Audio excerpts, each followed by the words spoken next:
जय हिंद दोस्तों। जैसा कि आप सबको पता होगा, यूपी पुलिस कांस्टेबल का नोटिफिकेशन जारी कर दिया गया है और इसके साथ साथ इसका एग्ज़ाम डेट भी लगभग कंफर्म हो गया है। अब सभी बच्चों के मन में सबसे बड़ा सवाल यही है कि जीके जीएस के इस विशाल सिलेबस को इतने कम दिनों में कैसे कंप्लीट किया जाए, कैसे जीके जीएस में अच्छा स्कोर किया जाए। आज के इस वीडियो में मैं इसी टॉपिक के विषय में आप सबसे बात करूंगा। दोस्तों, यदि हमें यह पता हो जाए कि जीके जीएस का कौन सा टॉपिक कितना इंपॉर्टेंट है, जीके जीएस के किस टॉपिक से कितने प्रश्न पूछे गए थे, तो हमारी पढ़ाई थोड़ी सी आसान हो जाएगी। आज के इस वीडियो में मैं पूरा एनालिसिस करूंगा कि इससे पहले यूपी पुलिस कांस्टेबल की जो वैकेंसी आई थी, चाहे वो आपका 41,500 हो या फिर 49,000 वाली वैकेंसी हो, उसमें जीके जीएस के किस टॉपिक से कितने प्रश्न पूछे गए थे और कौन कौन सा टॉपिक आपके लिए इम्पॉर्टेंट है। दोस्तों, इस बात की मैं पूरी गारंटी लेता हूं कि आप सभी लोग बस इतने टॉपिक को कंप्लीट करके चले जाएंगे तो आपका स्कोर आराम से जीके जीएस में 30+ हो जाएगा। लेकिन आपको इन सभी टॉपिक को कंप्लीट करना होगा। दोस्तों, मैं आपसे वादा नहीं करूंगा कि आपका स्कोर जीके जीएस में 38 होगा, 35 होगा, लेकिन मैं इस बात की पूरी गारंटी लेता हूं, अगर इसमें बताए गए टॉपिक को आप कंप्लीट करके जाएंगे तो आपका स्कोर आराम से 30+ हो जाएगा। और 38 में 38 करना बहुत ही मुश्किल बात है, उसके लिए बहुत ही ज़्यादा पढ़ना होगा। बहुत ही कम बच्चों का हो पाता है, यानी आप जान लीजिए किसी बच्चों का 38 नहीं हो पाता है। लेकिन आप इन सभी टॉपिक को कंप्लीट करके जाएंगे तो आपका 28 से 30 स्कोर आपका अवश्य होगा। सबसे पहले हम देखते हैं कि कौन कौन से टॉपिक हैं जिससे अच्छे क्वेश्चन पूछे गए हैं और पिछली वाली जो वैकेंसी आई थी यूपी पुलिस कांस्टेबल के, उसमें किस टॉपिक से कितने प्रश्न आए थे। अगर हम इसकी जानकारी हमें प्राप्त हो जाती है तो हमें अनुमान हो जाएगा कि हमें आगे कैसे पढ़ना है, आगे अपनी पढ़ाई कैसे करनी है। सबसे पहले हम देखते हैं आपका जो है इतिहास का टॉपिक। इतिहास के टॉपिक से पिछली बार जो दोनों वैकेंसी आई है उसमें 4 से 5 क्वेश्चन पूछे गए हैं और इसमें भी आपका इतिहास में 3 होता है, एक प्राचीन इतिहास, एक मध्यकालीन और एक आपका आधुनिक भारत का इतिहास। प्राचीन इतिहास से आपके कम प्रश्न आए हैं, किसी पेपर में एक ये प्रश्न, किसी में 2 प्रश्न। उसके बाद आपका मध्यकालीन भारत के इतिहास से 2 प्रश्न और आधुनिक भारत के इतिहास से सबसे ज़्यादा 2 से 3 प्रश्न आपके हर शिफ्ट में पूछे गए हैं।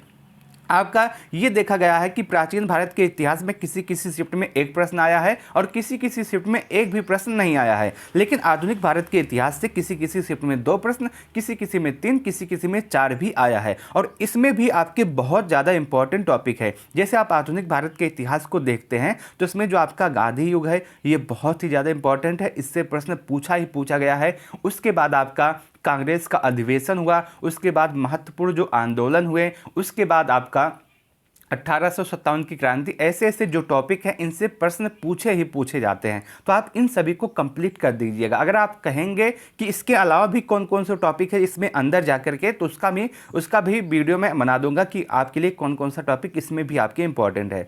अब जैसे मध्यकालीन भारत का इतिहास हुआ तो इसमें मध्यकालीन में जो आपके प्रमुख राजा हुए हैं, उसके साथ साथ जो उनके द्वारा महल बनाए गए हैं या फिर जो निर्माण किए गए हैं वो आपका इंपॉर्टेंट हो जाता है। उसमें आपको थोड़ा सा देखना होगा और खासकर आपका मुगल काल इंपॉर्टेंट है, उससे प्रश्न आया है। तो आपका इतिहास हो गया। इतिहास से आपके 4 से 5 प्रश्न आए हैं। पिछले जो दोनों एग्जाम हुए यूपी पुलिस का, चाहे आपका 49,500 हो या फिर आपका 41,000 वाली वैकेंसी हो। उसके बाद आता है सबसे इंपॉर्टेंट टॉपिक, हुआ है आपका भारत का संविधान।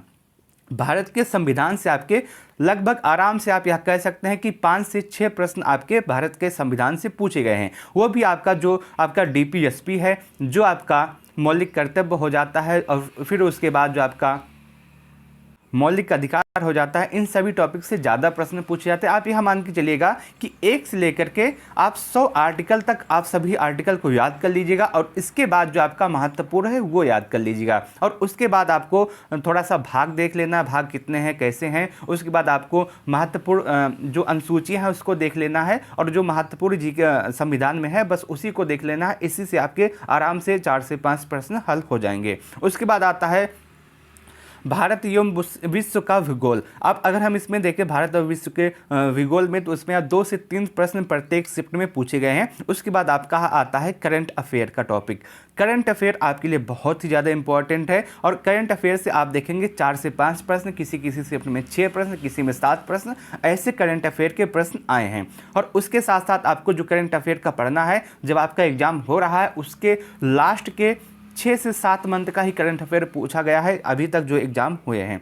अगर हम देखें उसके बाद आपका आता है यूपी स्पेशल का टॉपिक। यूपी का एग्जाम है और यूपी स्पेशल पूछा ही जाता है, खासकर जो करंट में बदलाव किए गए हैं वो भी आपके यूपी स्पेशल में पूछे जाते हैं। यूपी स्पेशल से आराम से 2 से 3 क्वेश्चन आ जाता है। उसके बाद आता है आपका भारतीय अर्थव्यवस्था। इससे भी 1 या 2 प्रश्न पूछे जाते हैं, खासकर जो आपका पंचवर्षीय योजनाएं हैं उसके संबंध में आपसे पूछे जाते हैं। अगर हम देखें इसी 6 टॉपिक से, तो इसी 6 टॉपिक से अगर आप देखें तो आपके आराम से 20 से 22 प्रश्न इसी 6 टॉपिक से हो जाते हैं। और ये 6 टॉपिक आपको किसी भी हालत में, किसी भी कंडीशन में कंप्लीट करना ही करना पड़ेगा, क्योंकि इसी में आपके आधे से अधिक प्रश्न आ जाएंगे। लेकिन ये अभी समाप्त नहीं हुआ है, अभी और भी इंपॉर्टेंट टॉपिक आपके लिए रह गए हैं, जो आपका एक एक दिन का काम है, जो आप आसानी से कंप्लीट कर सकते हैं।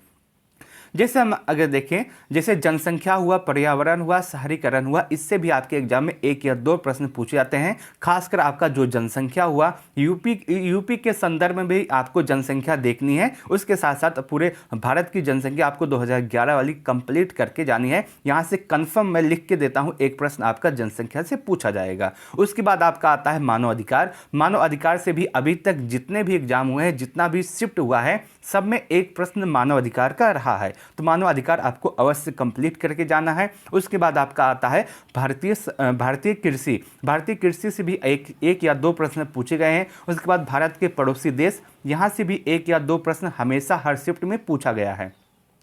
उसके बाद आता है महत्वपूर्ण दिवस और थीम।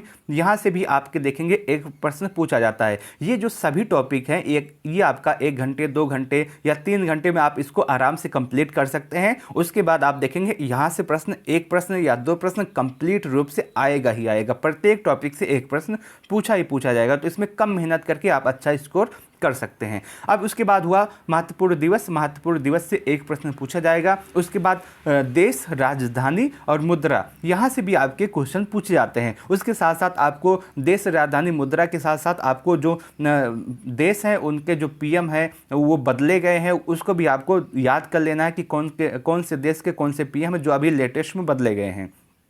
उसके बाद आपका जीएसटी आता है। जीएसटी भी आपके लिए इंपॉर्टेंट टॉपिक है। यहाँ से भी आपके एग्जाम में प्रत्येक शिफ्ट में 1 या 2 प्रश्न पूछा गया है। उसके बाद आपका आता है अंतर्राष्ट्रीय सुरक्षा, आतंकवाद और साइबर क्राइम। यहाँ से भी आप देखेंगे तो 1 प्रश्न पूछा गया है आपका यूपी पुलिस कांस्टेबल के इस एग्जाम में। उसके बाद आपका आता है सोशल मीडिया प्रचार। यहाँ से भी 1 प्रश्न पूछा गया है। भारतीय संस्कृति, यहाँ से भी आप देखेंगे 1 से 2 प्रश्न हमेशा हर शिफ्ट में आया है। उसके बाद आपका पुरस्कार है, जो महत्वपूर्ण पुरस्कार दिए गए हैं लेटेस्ट में, यहाँ से भी आप देखेंगे 1 या 2 प्रश्न हर बार हर शिफ्ट में पूछा गया है।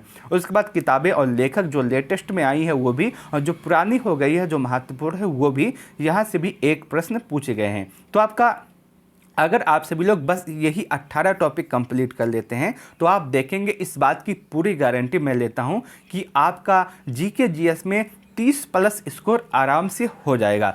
और खासकर जो आपका भारत का इतिहास है, भारतीय अर्थव्यवस्था है, उसके बाद भारतीय संविधान है, भारत की और विश्व का भूगोल है, करंट है, यूपी स्पेशल है, आप यही 6 टॉपिक को कंप्लीट कर लीजिए तो इसी में आपके 20 से 22 स्कोर आराम से हो जाएंगे। लेकिन अगर आपको जीके जीएस में अच्छा स्कोर करना है, जीके जीएस में कम समय में अच्छा स्कोर करना है, तो आप ये सभी 18 टॉपिक को कंप्लीट कर लीजिएगा। और इसका, ये जो मैंने आपको 18 टॉपिक दिए हैं, इसका ये पूरा तस्वीर, ये पूरा पीडीएफ आपको अपने टेलीग्राम चैनल पे दे दूंगा। आप वहां से भी इन सभी 18 टॉपिक को देख सकते हैं, वहां से भी पढ़ सकते हैं। आप सभी लोग कहेंगे कि इसके अंदर भी कौन कौन से टॉपिक इंपॉर्टेंट है उसको भी बता दीजिएगा, तो उसको भी मैं आपको बता दूंगा। अभी उसकी एनालिसिस की जा रही है। लेकिन अगर आपको जीके जीएस में अच्छा स्कोर करना है, आपको यूपी पुलिस कांस्टेबल के इस एग्ज़ाम में एक वर्दी लेनी है, तो आपको किसी भी कीमत पे ये 18 टॉपिक कंप्लीट करने पड़ेंगे। और अब मैं बता दूं, बहुत सारे बच्चे ये सवाल करते हैं, ये प्रश्न करते हैं कि हमें कितने घंटे पढ़ना चाहिए, हमें कितना देर पढ़ना चाहिए। तो मैं आपको बता दूं कि अब समय देखकर पढ़ने का समय चला गया है। अब आपको समय नहीं देखना, आप जिस टॉपिक को उठाइए उस टॉपिक को कंप्लीट कीजिए, चाहे उसमें 1 घंटा लगे, चाहे 2 घंटा लगे, चाहे 3 घंटा लगे, कोई भी फर्क नहीं पड़ता है। आप टारगेट किए हैं कि आज मैथ में मैं 100 सवाल लगाऊंगा, तो उस 100 सवाल लगाने में आपको 1 घंटा, 2 घंटा, 3 घंटा, 4 घंटा कितना भी लग जाए, कोई भी फ़र्क नहीं पड़ता। आप जितना टारगेट बनाए हैं उतना टारगेट कंप्लीट कीजिए, आपका अच्छा स्कोर अवश्य होगा। बस आपको यूपी पुलिस कांस्टेबल के जीके जीएस में अच्छा स्कोर करने के लिए आपको बस इतने टॉपिक की आवश्यकता है। अगर आप सभी लोग इतना टॉपिक कंप्लीट कर देते हैं तो आपका अच्छा स्कोर होगा, आप निश्चिंत हो जाइए। मैं उम्मीद करता हूं कि आपको यह पूरी एनालिसिस अच्छी लगी होगी, आपको यह पूरा वीडियो अच्छा लगा होगा। यदि आपको यह वीडियो अच्छा लगा हो तो आप सभी लोग इस वीडियो को लाइक अवश्य कीजिएगा, अपने दोस्तों के साथ इस वीडियो को शेयर करना न भूलें। आपके मन में कोई भी डाउट, कोई भी सवाल, कोई भी कन्फ्यूजन रह गया है तो आप सभी लोग कमेंट सेक्शन के माध्यम से हमसे पूछ सकते हैं, मैं आपके प्रत्येक कमेंट का जवाब अवश्य दूंगा। उसके साथ साथ आप इस वीडियो के डिस्क्रिप्शन बॉक्स में, उसके बाद कमेंट बॉक्स में आपको टेलीग्राम चैनल का लिंक मिल जाएगा। अगर आप वहां से जुड़ना चाहते हैं तो आप वहां से जुड़ सकते हैं, वहां पे सभी पीडीएफ आपको दे दी जाएंगी। इस वीडियो को लास्ट तक देखने के लिए आप सबका बहुत बहुत धन्यवाद।